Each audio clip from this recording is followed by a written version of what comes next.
কারীমে রব্বুল আলামিন বলেন, আলাম ইয়াজিদকা ইয়াতীমান ফাআওয়া। ও নবী, আমি কি আপনাকে এতিম অবস্থায় পাই নাই? আর তারপরে আমি কি আপনাকে আশ্রয় প্রদান করিনি? আপনাকে আমি এতিম অবস্থায় পেয়েছি, এরপরে আপনাকে আশ্রয় দিয়েছি। রাসূল তো এতিমদের সর্দার। পৃথিবীর কোন এতিম যেন বলতে না পারে নবীজি আমার ব্যাপারে কি বলবেন, আমি তো এতিম মানুষ, আর তিনি আমার ব্যাপারে কিভাবে আমার দরদ বুঝবেন। নবীজিকে আল্লাহ পাক কেমন এতিম বানালেন, সমস্ত দুনিয়ার এতিমদের সর্দার বানালেন।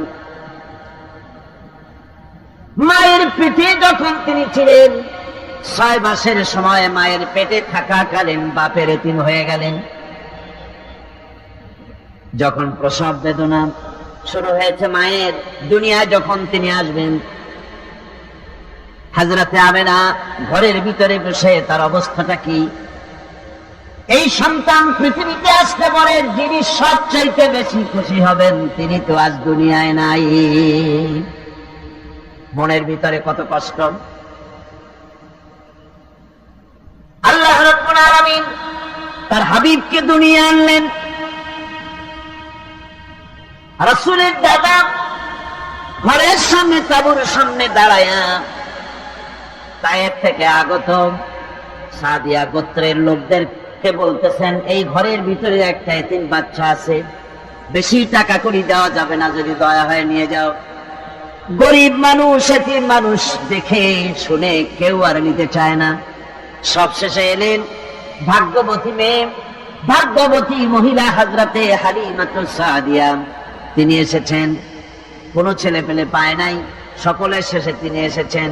আব্দুল মুত্তালিব বলছেন, এই ঘরের মধ্যে একটা এতিম বাচ্চা আছে, দয়া হলে নিয়ে যেতে পারো। তিনি স্বামীর সঙ্গে পরামর্শ করলেন, এরপরে বললেন, যদি দেখতে অন্তত ভালো হয়, মন যদি ভালো লাগে নিয়ে যাব, একেবারে খালি হাতে ফিরে যাওয়ার চাইতে তো ভালো। হযরতে হালিমা বলেন, আমি ঘরের মধ্যে প্রবেশ করলাম, মা আমেনার কোল থেকে শিশু মুহাম্মদ সাল্লাল্লাহু আলাইহি ওয়াসাল্লামকে যখন আমি কোলে নিলাম, আমি হুজুরের চেহারার দিকে নজর করে দেখলাম, আমার কাছে মনে হলো যেন পূর্ণিমার চাঁদটা আমার কোলে ধরা দিয়েছে। রাসূল কি শিশু মুহাম্মদ সাল্লাল্লাহু আলাইহি ওয়াসাল্লাম কি যখন নিয়ে বাড়ির দিকে রওনা হলাম, যে গাধা আমার সকলের পেছনে এসেছে, সেই গাধা এখন সকলের আগে ছুটে চলে যায়। এরপরে বাড়ি যখন নিয়ে গেলাম, কুয়ায় পানি বাড়লো, গাছে ফসল বাড়লো, খেজুর গাছে খেজুর বাড়তে লাগলো, জমিনে ফলন বেড়ে গেল। রাসূলের দুধ বোন সাইমা রাসূলকে নিয়ে মুহাম্মদ সাল্লাল্লাহু আলাইহি ওয়াসাল্লাম তাকে দোলনা নিয়ে দোল দিতেছে। কি আশ্চর্য অবস্থা! সাইমা তাকে দোল দিচ্ছে আর বলতেছে, বেঁচে থাকুক মুহাম্মদ সাল্লাল্লাহু আলাইহি ওয়াসাল্লাম, সে দীর্ঘজীবী হোক। কবি লিখতেছেন, কি আশ্চর্য কথা! বেদুইন বালিকা কারে নিয়ে দোল দেয় সে কি তা জানে? বিশ্বনবী মুহাম্মদ রাসূলুল্লাহ সাল্লাল্লাহু আলাইহি ওয়াসাল্লাম এভাবে এতিম অবস্থায় জীবন তার শুরু হলো। যখন তিনি ফিরে এলেন 6 বছর বয়সের সময়, যখন মায়ের কাছে তিনি ফিরে এসেছেন, প্রতিদিন তিনি খেলা দেখতে যান ময়দানে। ইতিহাসের মধ্যে লেখা হয়েছে, মা প্রতিদিন সন্ধ্যার সময় তাকে ফিরে পান। আজকে সন্ধ্যা হয়ে গেছে, শিশু মুহাম্মদ সাল্লাল্লাহু আলাইহি ওয়াসাল্লাম বাড়ি ফেরেন না। কারণ কি, কেন বাড়ি ফেরে না? সন্ধ্যার দিকে তিনি চলে গিয়েছেন পাহাড়িয়া ময়দানে, যে দেখেন ধুধু করতেছে, চতুর্দিকে সন্ধ্যা হয়ে গেছে, অন্ধকার হয়ে গেছে, কোনো ছেলে পেলে নাই, কেউ নাই। পাহাড়ের পাদদেশে বসে শিশু মুহাম্মদ সাল্লাল্লাহু আলাইহি ওয়াসাল্লাম কাঁদতেছেন। মা প্রশ্ন করলেন, বাবারে, সন্ধ্যা উত্তীর্ণ হয়ে গেল, কেন একা একা বসে বসে কাঁদো? তিনি বলছেন, মাজি, আজ কদিন খেলা দেখতে আসলাম ময়দানে, প্রতিদিন দেখি যখন সন্ধ্যা হয়ে যায় মুরব্বী শ্রেণীর কিছু লোক আসে, ছেলেকে নাম ধরে ডাক দেয়, ছেলেরা দৌড়ে তারা বাবার কাছে চলে যায়, আর বাবা ছেলেকে কোলে নিয়ে মুখে চুমা দিয়ে বাড়ির দিকে নিয়ে যায়। আমি আজ কদিন পর্যন্ত এই ময়দানে এলাম, কোনদিন সন্ধ্যা বেলায় তো কেউ এসে আমাকে মুহাম্মদ বলে একটা ডাক দিল না। আমার আব্বা কি নাই? আল্লাহ রাব্বুল আলামিন বলেন, আলাম ইয়াজিদকা ইয়াতীমান ফাআওয়া। এরকম এতিম অবস্থায় পেয়ে আমি কি আপনাকে আশ্রয় দেই নাই?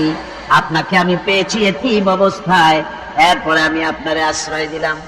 ওয়াওয়াজাদাকা দাল্লান ফাহাদা।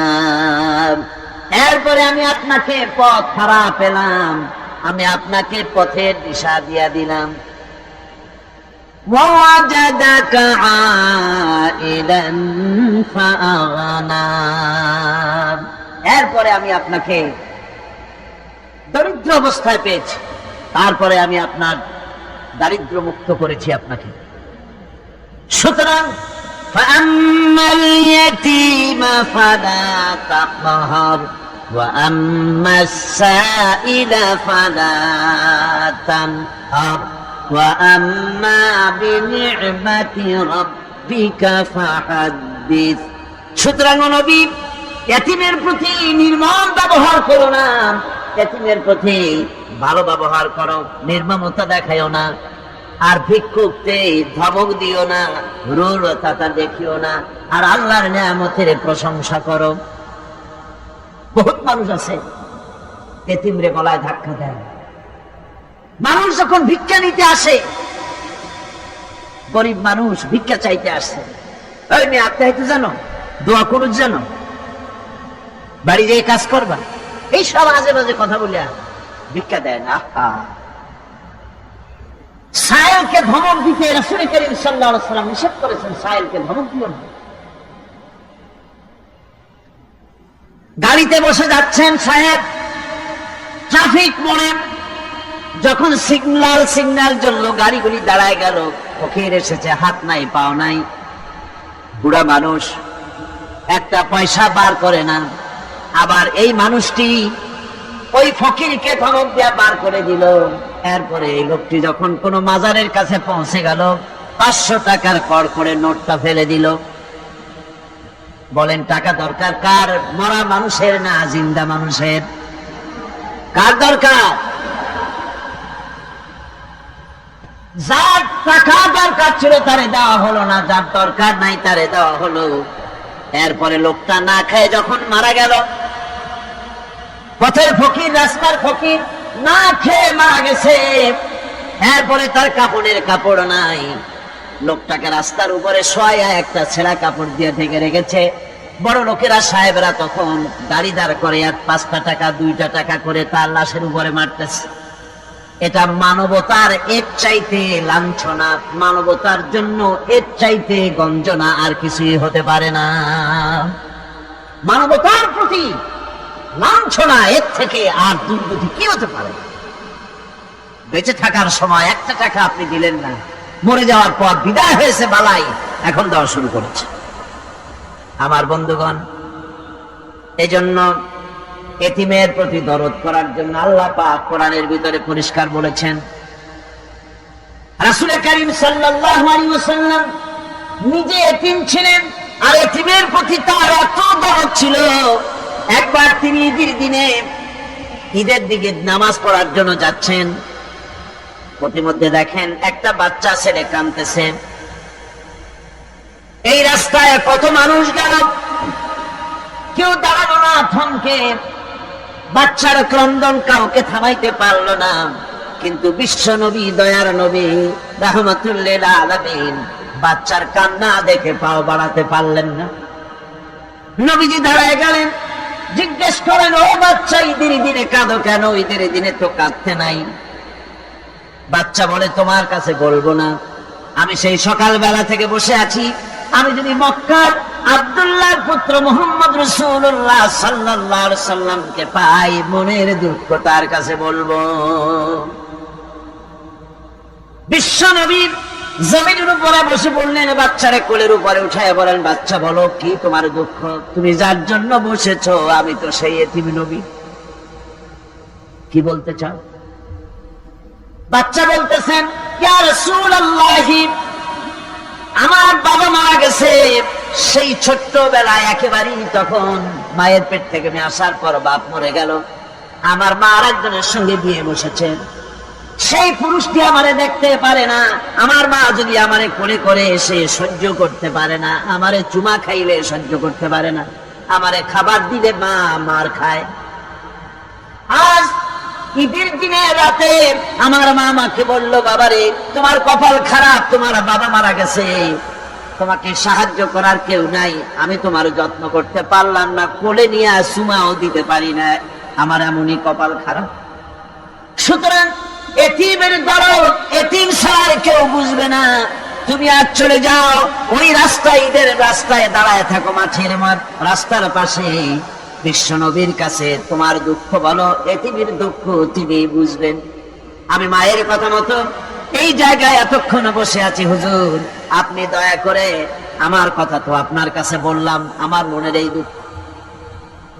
নবীজি বাচ্চার কথা শুনতেছিলেন, চোখ দিয়া পানি পড়তেছিল, বাচ্চাকে বুকের সঙ্গে জড়িয়ে ধরে নবীজি বলেন, এতিম, মুহাম্মদ সাল্লাল্লাহু আলাইহি ওয়াসাল্লাম যদি তোমার পিতা হন আর হযরত আয়েশা যদি তোমার মা হয়ে যায়, বলো তোমার মনের দুঃখ মেটে নাকি? ছেলে টুকরে কেঁদে উঠলো আর বলল, ইয়া রাসূলুল্লাহ, আপনি যদি আমার পিতা হন আর আয়েশা যদি আমার মা হয়ে যায়, এর থেকে বড় সৌভাগ্যের আমার তো আর কিছুই নাই। নবীজি এতিমকে বাড়ি নিয়ে গিয়ে হযরতে আয়েশার হাতে তুলে দিয়ে বললেন, আয়েশা রে, পবিত্র ঈদের দিনে আল্লাহ রাব্বুল আলামিন তোমার জন্য একটা উপহার পাঠিয়েছেন, এটা যত্ন করো। এতিমের প্রতি দরদ রাখার জন্য আল্লাহ রাব্বুল আলামিন বলেছেন, এতিম, মিসকিন, বিধবা, অসহায় লোক, তাদের প্রতি যাতে করে মুসলিম সমাজ লক্ষ্য রাখে, সেজন্য আল্লাহ পাক নির্দেশ করেছেন। বুখারী এবং মুসলিম শরীফের হাদিসে এসেছে, আস-সাই আলাল আরমারাত ওয়াল মিসকিন কাস-সাই ফি সাবিলিল্লাহ। বিধবাদের জন্য, মিসকিনের জন্য কেউ যদি কোনো উদ্যোগ গ্রহণ করে, কেউ কোনো সাহায্য দেয়, জিহাদের ময়দানে জিহাদ করে আল্লাহর রাস্তায় যে সওয়াব পাওয়া যায়, যে মর্যাদা পাওয়া যায় আল্লাহর কাছে, এতিম, মিসকিন, বিধবাকে সাহায্য করলে সেই সওয়াব আল্লাহ রাব্বুল আলামিন আমলনামায় দিয়ে দেন। তার চরিত্রই প্রমাণ করে নবীদেরকে বাইয়ানাত দেওয়া হয়েছে, এমন চরিত্র আচার আচরণ দেওয়া হয়েছে যাতে করে লোকেরা অভিভূত হয়ে যায়, আকৃষ্ট হয়ে যায়। হযরতে যায়েদ, তিনি তো কৃতদাস ছিলেন, হারায় গেলেন বাপ মা থেকে, আর এরপরে কুদরতকারে মুহাম্মদ সাল্লাল্লাহু আলাইহি ওয়াসাল্লামের ঘরে উঠায় দিল। তিনি তখন আল্লাহর নবী, তখন নবুয়তের দায়িত্ব পান নাই। যায়েদের পিতার কাছে খবর হয়ে গেল, যায়েদ আছে রাসূলের বাড়িতে, মুহাম্মদ সাল্লাল্লাহু আলাইহি ওয়াসাল্লামের বাড়ি মক্কায়। তারা এসে হুজুরের সঙ্গে দেখা করে বললেন, মুহাম্মদ সাল্লাল্লাহু আলাইহি ওয়াসাল্লাম জানতে পেরেছি আপনার কাছে আমাদের ছেলে যায়েদ আছে, মেহেরবানি করে তাকে আমাদেরকে ফিরায় দেন। হুজুর বলেন, যায়েদ যদি তোমাদেরকে চিনতে পারে আর যদি যেতে চায়, আমার পক্ষ থেকে কোনো আপত্তি নাই, অবশ্যই যাবে। তবে যায়েদ যদি যেতে না চায়, আমি এমন লোক নই যে কেউ আমার কাছে থাকতে চাইলে আমি জোর করে তাকে ছেড়েও দিতে পারি না, আমি তেমন লোক নই। পিতা বললেন, আপনি অবশ্যই যুক্তিপূর্ণ কথা বলেছেন। হযরতে যায়েদ কেন হলো? হুজুর বললেন, তুমি কি চেনো এদেরকে? যায়েদ বললেন, চিনি, ইনি আমার বাবা, উনি আমার চাচা। যায়েদের পিতা বলেন, বাবারে বাড়ি চলো, তোমার মা কেঁদে কেঁদে হয়রান, চলো বাড়ি যাই, বাড়ি যা কিছু আছে সব তোমাকে ফিরিয়ে দেওয়া হবে। হযরতে যায়েদ বলতেছেন, পিতা বাড়িতে যা আছে তাই শুদ্ধ, তামাম দুনিয়াটা যদি আমারে দেওয়া হয়, এই লোকটির কাছে থেকে যে ব্যবহার পেয়েছি আমি এই লোকের কদম ছেড়ে যেতে পারি না। তার চরিত্রে প্রমাণ করে তিনি নবী, কি ব্যবহারটা পেয়েছেন।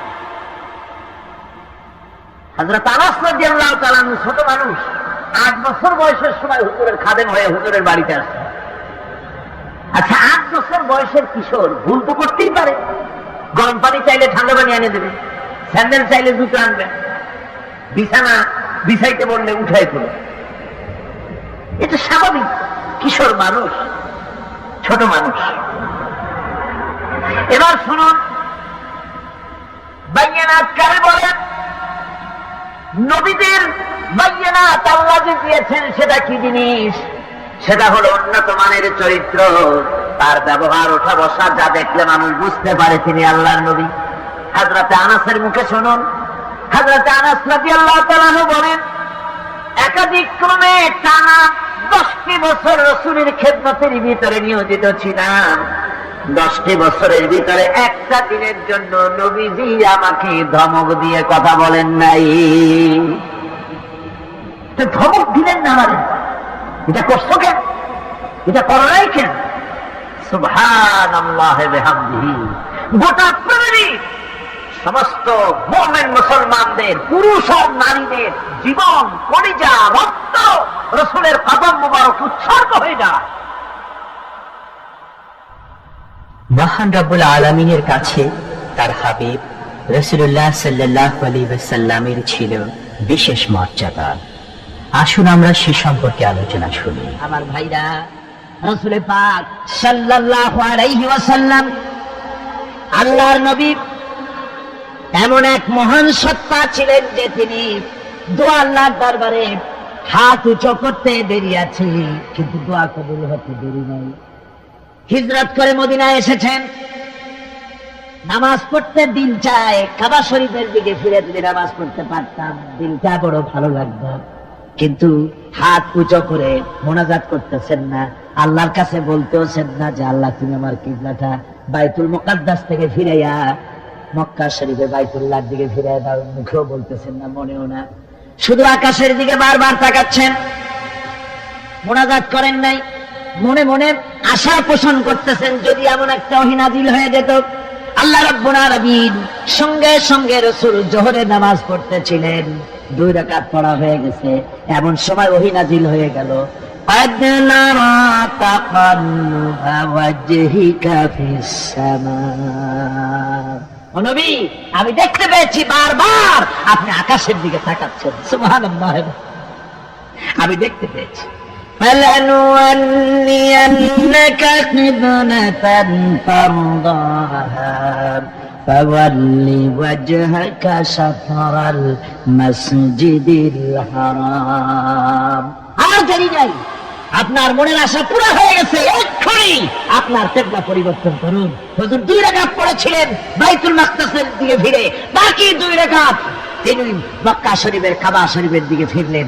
আজও পর্যন্ত সেই মসজিদ আছে, সাক্ষ্য দিচ্ছে নবীর কথা কিভাবে মঞ্জুর হয়। মসজিদে কিবলাতাইন মদিনা মুনাওয়ারায় সে মসজিদ আজও আছে।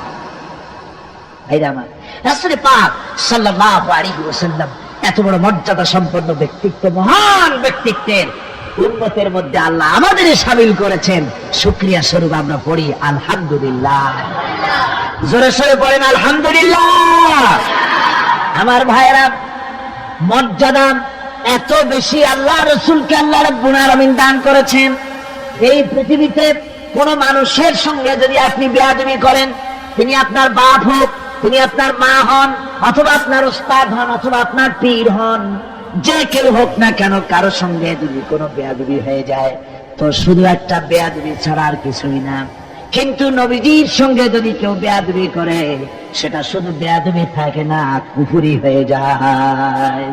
কি হয়ে যায়? কুফরি হয়ে যায়। রাসূলুল্লাহকে কেউ তাওহীন করলে, অসম্মান করলে, সমালোচনা করলে কাফের হয়ে যায়। যেমন কি হয়ে যায়? কত বড় মর্যাদা! রাসূল পাক সাল্লাল্লাহু আলাইহি ওয়াসাল্লাম তার সামনে সাহাবায়ে কেরাম বসা, হুজুর কথা বলছেন, সাহাবায়ে কেরাম তারাও কথা বলছেন। কথা বলতে বলতে এক পর্যায়ে সাহাবীদের গলার আওয়াজ বড় হয়ে গেছে। হুজুরের গলার আওয়াজ শোনা যায় না, সাহাবীদের গলার আওয়াজটা বড় হয়ে গেল। আল্লাহ রাব্বুল আলামিন এতটুকু বরদাস্ত করলেন আমার নবীর গলার আওয়াজের চাইতে তোমাদের আওয়াজ বড় হলো।